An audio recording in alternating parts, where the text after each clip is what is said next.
Okay, today is Tuesday, October 24th, 2017. My name is Edna Sussman. I'm a reference librarian here at the Half Hollow Hills Community Library. We're interviewing Kenneth L Carlson, a Vietnam Army veteran, as part of our Veterans Testimonial Project and in collaboration with the Library of Congress's Veterans History Project. Thank you so much, Ken, for being here today and for your service and for participating. You're welcome. Thank you so much. Ken, where and when were you born? I was born in 1950, February, in Huntington, New York. February what? February 8th. Oh, I was the 10th. In Huntington? In Huntington, yes, ma'am. So who were your parents? What were their names and what did they do? My father's name was Lawrence. He was a carpenter for most of his life, but then he started working for BOCES in 1960s. Oh. And got his college degree while he was working. Wow. My mother was a stay-at-home mom for most of my growing up years, but when I was a teenager, she went to work as a secretary in an accounting office. On Long Island? On Long Island, yes. What was her name? Shirley. Shirley.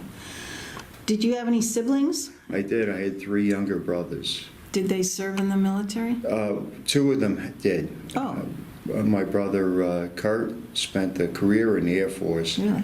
and my youngest brother Jeff spent 4 years in the Navy. You had 3 brothers? I had 3 brothers. 1 did not serve. Okay. Were any of you serving at the same time? My brother Kurt and I were in the same time for a short period of time, but we didn't run into each other in the service. Were you both in Vietnam at the same time? No, we were not. Okay. So what were you doing before you entered the service? I was in high school, and I was unfortunately a poor student. And I didn't really want to go to college, but it was expected of me. I tried Farmingdale, and it just wasn't for me. So I thought I would enlist in the Army and just change my life. Why did you pick the Army? I picked the Army because it was a toss-up between the Army and the Navy, and I was going to do construction. But when I picked the Army because I could go in right away. I went in December. Why in the Navy you couldn't? I couldn't go into construction right away. They Oh. had a delay on a CB class. Oh, I see. And that's what I wanted to do. But while I was at Fort Hamilton in Brooklyn taking my tests, a different recruiter came by and talked me into joining the Army Security Agency, which I did. Oh, wow. So that's what I went into in the Army. So when you enlisted, you actually enlisted in that? Yes, I did. Into the security Yes. portion. So what, after you enlisted, then what happened? I went to Fort Dix, New Jersey for basic training. That was an eye-opener because it was tough. I learned discipline. I had just a few months prior, I'd been hanging out with my high school friends, and all of a sudden now I'm in the Army, in basic training. It wasn't easy, but I thrived. Really? Oh, wow. I did. I enjoyed it. Okay. Looking back on it, not at the time, of course, but looking back on it now, I did enjoy it. Where was it again? In Fort Dix, New Jersey. And how long was the training? 8 weeks of basic training. What was that like? That was tough. It was different. Nothing that I was used to before. Especially because I was with so many other people from all over the country. And that was the first time really getting to know people from other parts of the country. Yeah. Did you like that? I did. Yeah. I did. I found it a little strange, but I enjoyed it. Yeah. After that, I went to Fort Gordon in Georgia for my school training in The security? in the security agency. And what we did was we monitored enemy radio transmissions, and it depended on who talked to who on the radio net, who received most of the traffic, who sent most of the traffic, and when their traffic was being generated. And so we were able to determine from that, from an analysis of the radio traffic, what units we were dealing with, what size units and their locations. Did they know you were listening? They probably knew abstractly, but not definitively, that we were particularly listening. How did the United States side, how did we know if they weren't listening to us?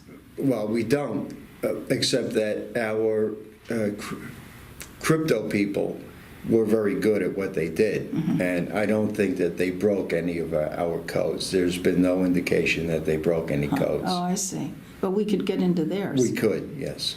Did you have to learn a lot of different I had to learn a lot of radio stuff, and it was interesting. You liked it? I enjoyed it. That's fascinating. I It's a enjoyed whole it. nother language, right? It is. Pretty much? It is. Wow. Going back for a second, do you remember your instructors in basic? Not by name, but I remember my basic instructor, drill sergeant. Yeah. I can picture him very clearly. What was he like? Oh, he was a mean son of a gun. Really? I'll tell you. Really? Yeah. So the specialized training you said was 8 weeks? Did you say that? Basic training was 8 weeks, Oh. and my advanced training in the security agency school in Fort Gordon, that was longer. That was 4 months, I believe. Really? Yes. Wow. Did they say why they felt you'd be good at that? Or, I mean, how do they pick people for that? I have no idea. Huh. I have no idea. But it really must have been interesting. How was it adapting to military life? You know, I had no problem adapting. I thrived in it. I enjoyed the camaraderie, and I enjoyed learning the discipline. Did you learning live in a different craft? in barracks with? And when I was in training in the United States, I did. Yeah. Lived in a barracks with a lot of other people. Both times in basic and then the specialized? Correct, yes. What about the food and social life and all that? Food wasn't bad. Yeah. I didn't have any problem with the food. And social life in basic training, there is none. Ah. And social life in Georgia was a little bit different because you had more freedom. So you could go to enlisted men's clubs at the time and go off base occasionally. Okay. So this was in 68 when you enlisted? I went in December 68, so this was in the spring of 69. 69. And I went to Vietnam in August of 69. Right after the specialized training? Correct, yes. Did you know that was coming up, that you? I did. As a matter of fact, they had a wish list. I don't know how many people got their wishes, but you could put down different parts of the world that you wanted to be stationed at. Oh, no kidding. And I chose Germany and Japan and France, and I never turned it in. Oh, why? I wanted to go to Vietnam. You did? I did. The reason is because every man in my tight-knit South Huntington community that we got together with regularly, they were all veterans, either World War II or Korea. One fellow was a Nazi, actually, and but he was a prisoner in upstate New York, came back to live in New York. This is as you're growing up? As I was growing up. Okay. And I just wanted to, I just thought it was the right thing to do. Wow. So I volunteered to go to Vietnam, and sure enough, that's where I went. That's amazing. I haven't heard too many guys that wanted to go there. Was your dad, had he been a veteran? Yes, He was too? Yes. In where? World War II. World War II. In also the Army? He was in the Army Air Corps. Okay. Wow. And he was stationed abroad? Yes. So adapting to military life was not too bad. When you went to Vietnam, that was 69. Where did you go? Well, I went to Tonson, a security agency base that was stationed near Tonson Air Base in Saigon. And I was there for, I guess, 3 or 4 months. And me and this other fellow got sent to field stations all over Vietnam because we were setting up a new system of communication. Wow. And it was just to inform everybody that this is how we were going to do this new system. It was like training them? It was training them, yes. And one of the places we stopped was outside of Tay Ninh with the 11th Armored Cavalry. And I was just struck by how tight those fellows were. And I wanted to be part of that. Nice. At the time, if you extended your tour in Vietnam for 6 months, you could pick the unit of your choice. So immediately upon my return, I put in for the 11th Armored Cavalry. They were full. I said, well, what if I extend? Can I go now? You mean this is, you just arrived, basically? I had not done my complete year yet. Huh. So I extended my tour for a year and a half, well, 6 months to a year and a half, and got assigned to 11th Armored Cavalry. And After the year? Or- No, before that. Oh, Yeah. so what about all the specialized training? Then you didn't do that? I there. did that too. Oh, you I did? did that there. Oh, And it was a field station of the Army Security Agency attached to the 11th Armored Cavalry. Oh, I see. Wow. So what we would do in the field is we would monitor enemy radio traffic and try to deduce where they were, what size unit we were dealing with, where they were going, where they were coming from, and other units that were nearby. And then, once you got that information, you farmed it out to all the... We did.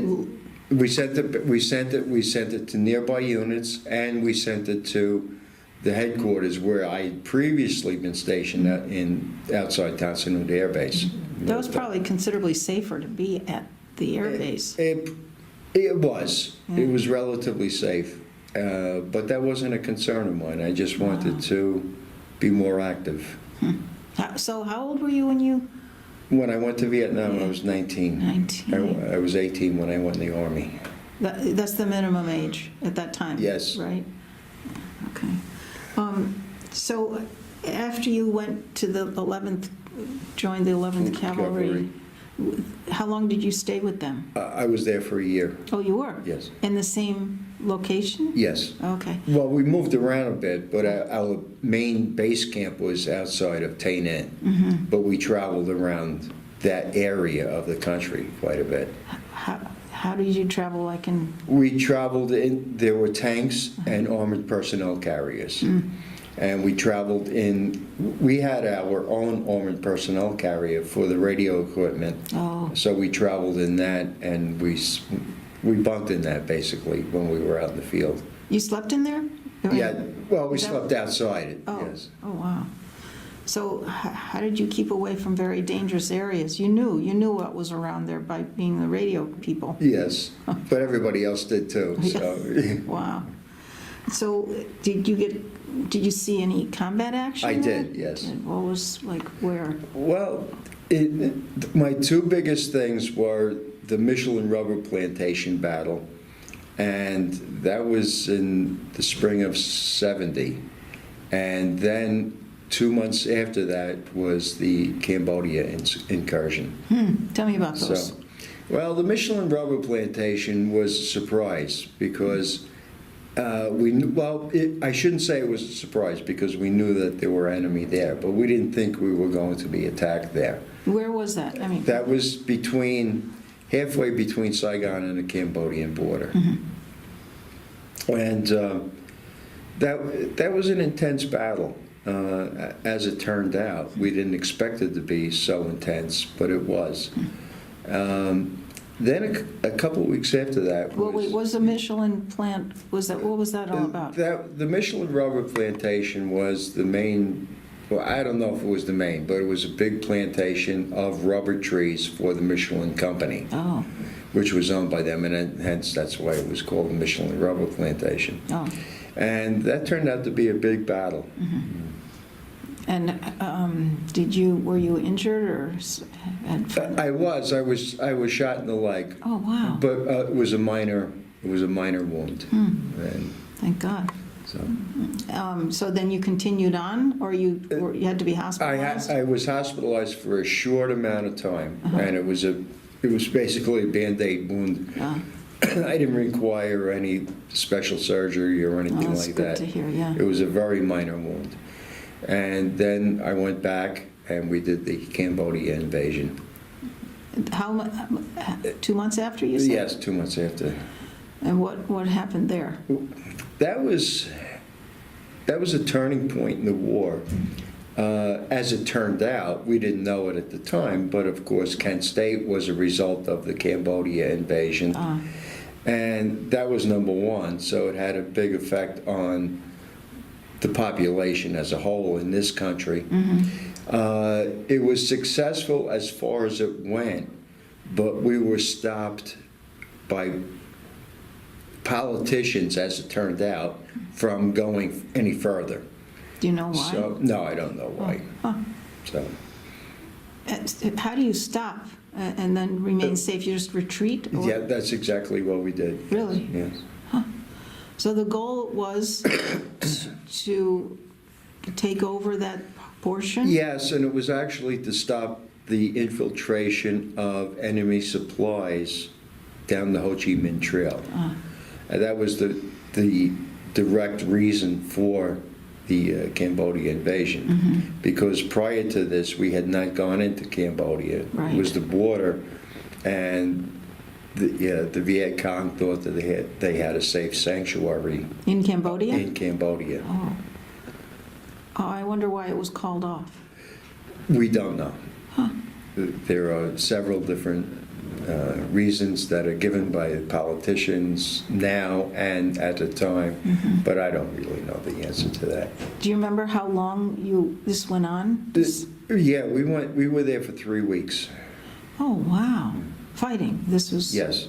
Now, does everyone get involved in that, or you were dealing with communications? You continued to do that? We did communications, but we had to fight also. You did. And the biggest battle we had in Cambodia was taking the city of Snool, Snool, Cambodia. And that was intense fighting. Wow. When you say intense fighting, I mean, how long does that last? Until the last person is gone or not Yeah. alive anymore, or what happens? The enemy retreated They in did. that case. Oh, So there was intense firefight for probably 2 or 3 hours. It's hard to tell. Wow. At least 2 hours. And then it was sporadic for another hour, I would say. And then all of a sudden the shooting stopped, and we found out that whoever had survived had just retreated. How many people with you were involved in that? I mean, how many guys are there involved in something like that? In the total Cambodia invasion, probably 2,000. Wow. So you don't set up camp when you get there? No, that we were always on the move in Cambodia. Did you? So when you left, when you retreated, I guess at that point, you went back to Vietnam? Yes. So you didn't continue going into Cambodia at all? No, that was just a one-time thing. Wow.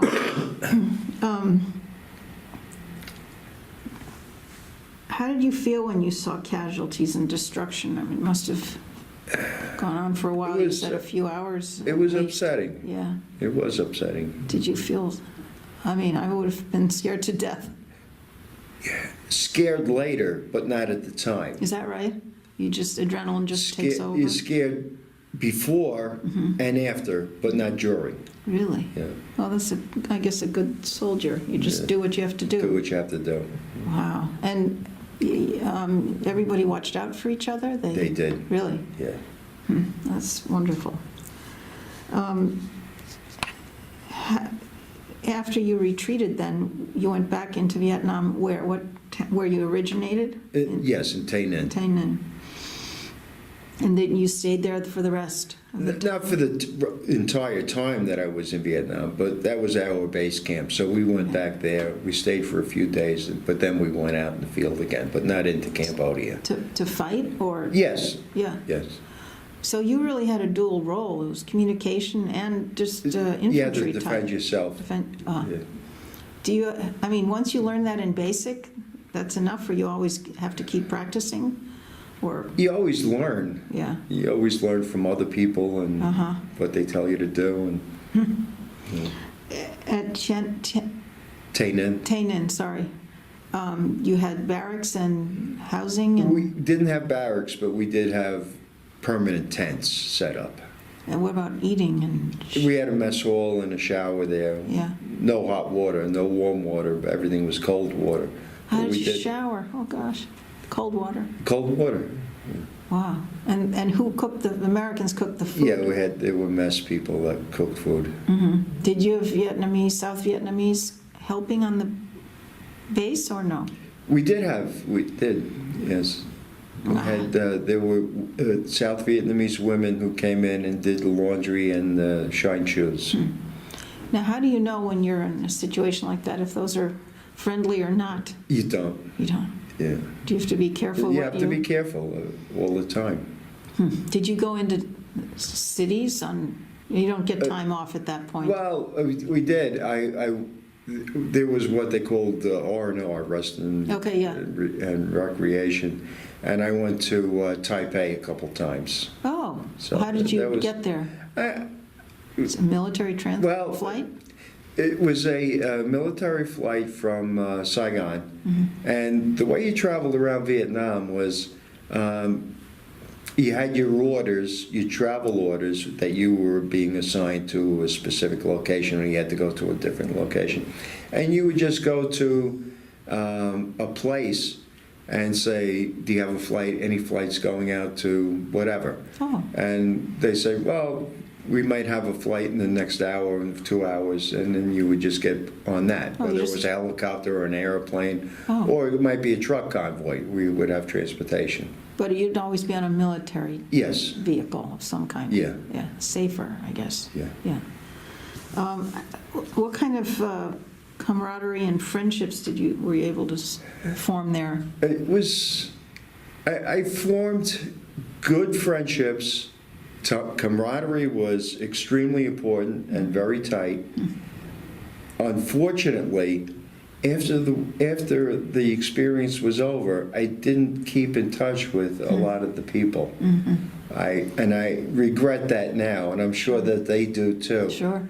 Well, it's hard when you get out and then you It's have to- hard, yeah, How about keeping in touch with family and friends? How did that just by mail. mail? Yeah, there's no computer or email. There was no computer, there was no email, there was no telephone, it was just mail.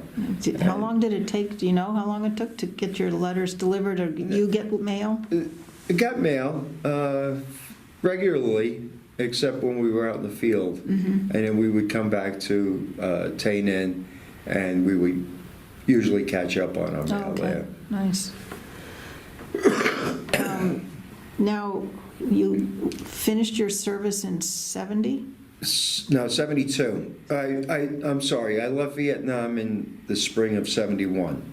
Okay. Now, they gave you the option to re-up more? Yeah, I did, but I didn't want to re-up. But I did go to Japan. I enlisted for 4 years because of the security agency. It was 4-year Okay. enlistment. And so I had time to serve. I got orders for Texas, Fort Hood, Texas. I didn't want to come back to the United States, particularly Texas. And Why? because I figured I'd always be able to go to Texas if I wanted to. That's true. I wanted to see something different that I wouldn't probably ever go to again. And so I asked to go to Japan.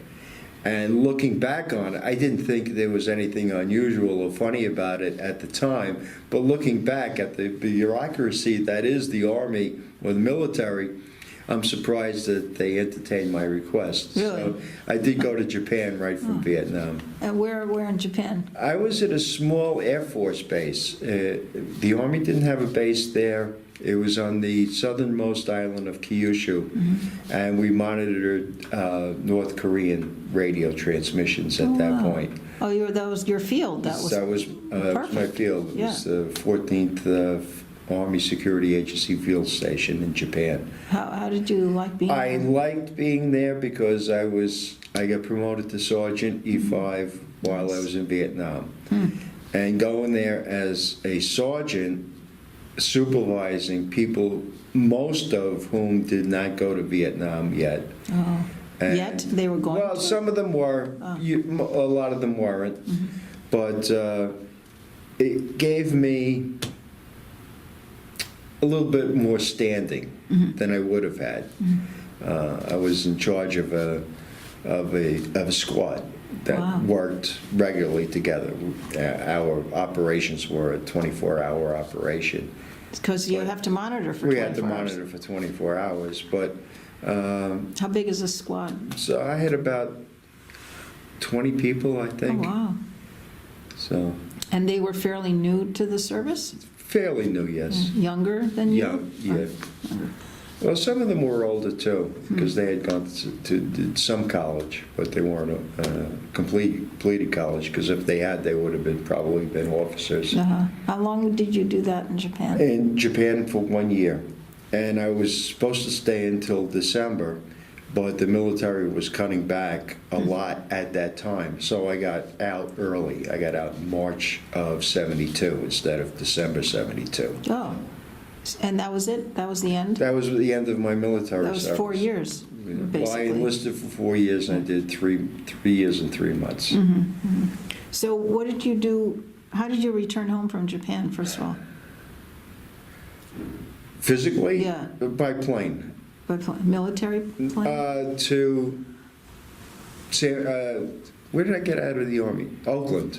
Okay, you flew to Oakland? So that was a military flight to Oakland, California. I was discharged there. They gave you travel papers or travel pay, and I caught a commercial flight home. To New York? To New York, yes. How were you received by your family and friends and community? Well, that's a difficult question. My family didn't ask probing questions. All the people in the neighborhood just accepted with what I did. They were very supportive. They didn't ask probing questions.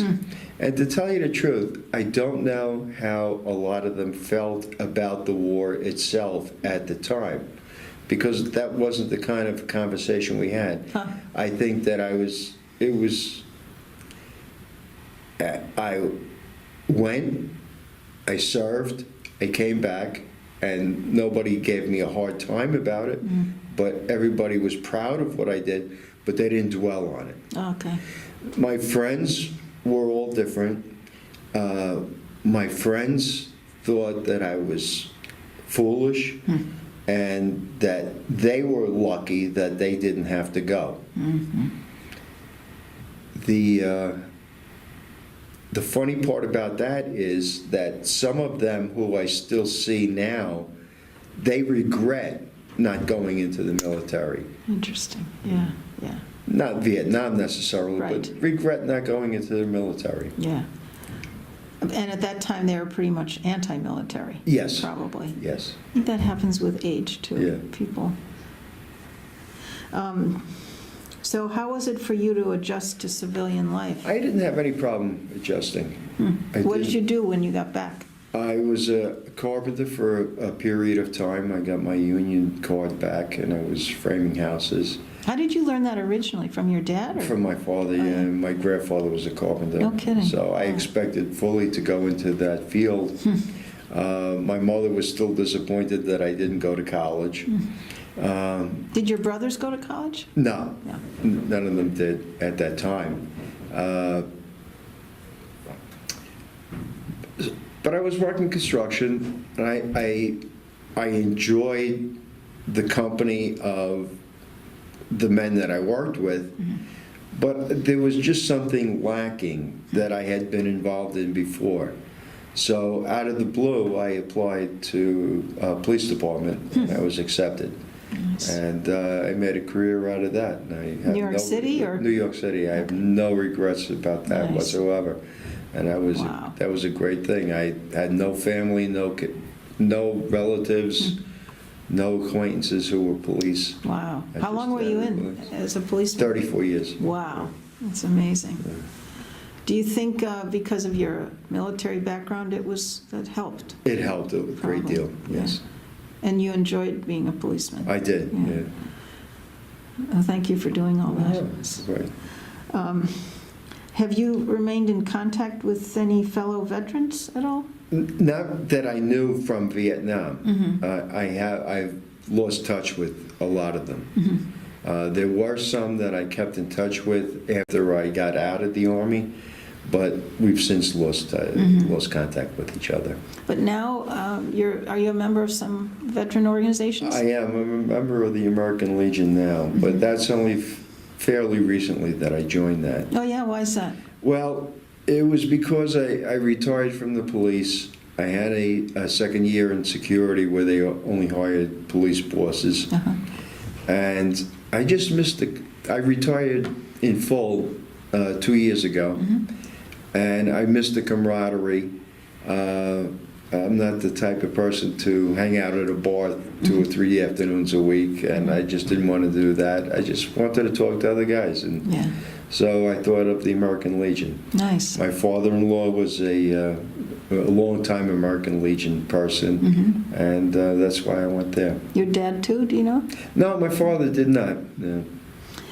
Now you have a nice American Legion group. I've met some of them. They're wonderful. You're all wonderful. I enjoy being with Nice them. group. I enjoy doing things with them. Very nice group. So, how do you think your wartime experiences affected your life? I know that it gave me discipline, and I know that it gave me confidence that I did not have before. I was able to complete college. I got my master's. And Oh, you did? I did. So, wait a minute. So, before going into the police academy? No, while I always went well, I got my undergraduate degree From LIU, Okay. post, but I always went part-time at night. Oh, so you were working at the same time as going to school? Correct. In construction and in the police? Yes. You went to school at the But same when I went to the police, Okay. I started college. Oh, I see. And so I got my bachelor's degree from Post. Mm-hmm. And then I was out of school. I got my degree in '88. I think in '92, the police department sent me to Albany for a year. Oh, And I got my master's from there.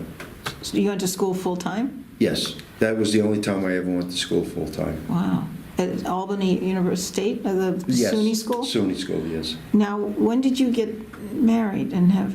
Well, the first time I got married, I was 27, 1977.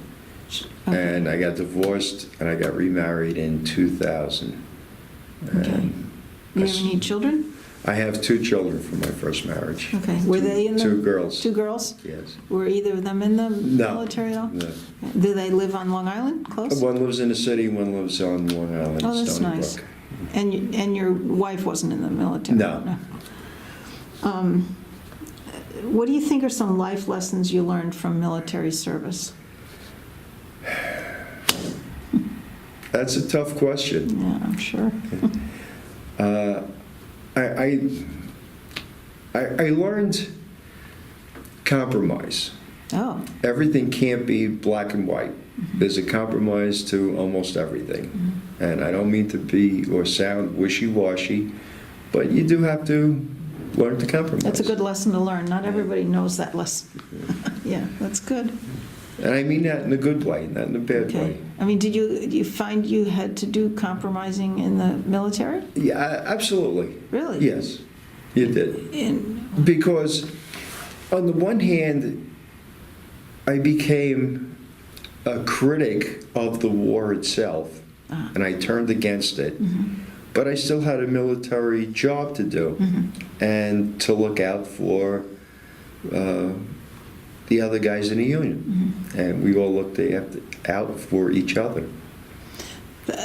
it couldn't have been I mean, it must have been very difficult to feel that mentally towards the conflict, but you were there and you had a loyalty to the group. You had Yes. to. And they to you. Yes, So that must have been difficult.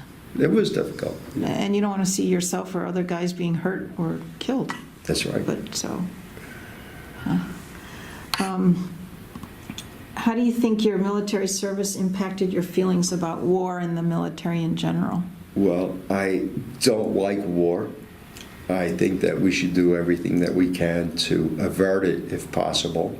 Sometimes it's necessary. Sometimes it's good. World War II was a good war. I just get annoyed at people who fought in World War II as being called the greatest generation. They just got a good war to fight. We didn't. But that doesn't mean our valor was any less That's true. than those people were. That's true. Our valor was exactly the same. Our fears were exactly the same. Consequences were exactly the same. Very good point. That's a good point. Yeah. What about your feelings towards the military? I generally support the military, but I'm disappointed in some of the military leaders that we have now. They don't all agree with each other. So I can't say that I agree with all of them just because somebody was a general or an admiral. I disagree with a lot of them. And do you know in what way? How do you disagree with them? Well, the latest example is General Kelly, who's, he's not a general anymore, but he's an advisor to Trump, chief of staff. And I thought it was terrible how he conducted himself last week in calling what he said about the congresswoman and the wife of that soldier that was killed. I think that was a terrible thing for a general to do. Do you have a message you'd like to leave for future generations? I do. Oh, good. Okay.